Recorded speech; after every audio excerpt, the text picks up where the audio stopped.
মা, আপনি শুধু বলুন, সত্যি কি সে আপনার সন্তান? ওকে আমি পেটে ধরেছি,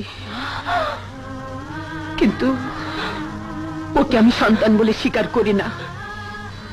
কারণ যে সন্তান অর্থের জন্য মাকে অস্বীকার করতে পারে, যে ভাই নিঃস্বার্থ হয়ে নিজে মূর্খ থেকে ওর মতো সৎ ভাইকে মানুষ করেছে, সে কথা অস্বীকার করতে পারে, তাকে যদি আমি সন্তান বলে স্বীকার করি আমার পাপ হবে। আমি ওর মা নই, আমি ওর শ্বশুর বাড়ির চাকরানি। চাকরানি চাকরানি।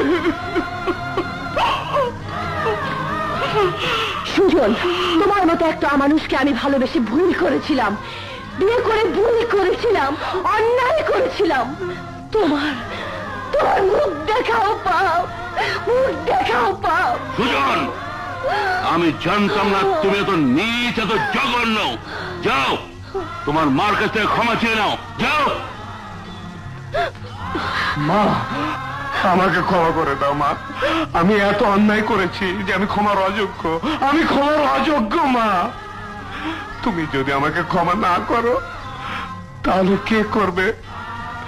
মা, ক্ষমা করে দাও মা। ভাইয়া, ভাইয়া আমাকে ক্ষমা করে দাও ভাইয়া, আমাকে ক্ষমা করে দাও ভাইয়া, আমাকে ক্ষমা করে দাও ভাইয়া, আমাকে শেষবারের মতো ক্ষমা করে দাও, আমাকে ক্ষমা করে দাও।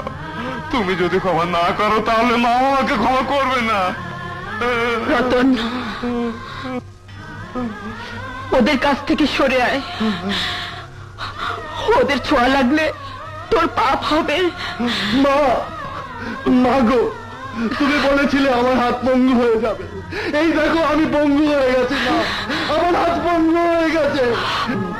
মা, ভাইয়াকে বলো, ভাইয়াকে বলো আমাকে ক্ষমা করে দিতে, ভাইয়াকে বলো আমাকে ক্ষমা করে দিতে। মা, মা, মা গো, ওরা ওদের ভুল বুঝতে পেরেছে, এখন ওদের ক্ষমা করে দিন, ক্ষমা করে দিন মা। হ্যাঁ।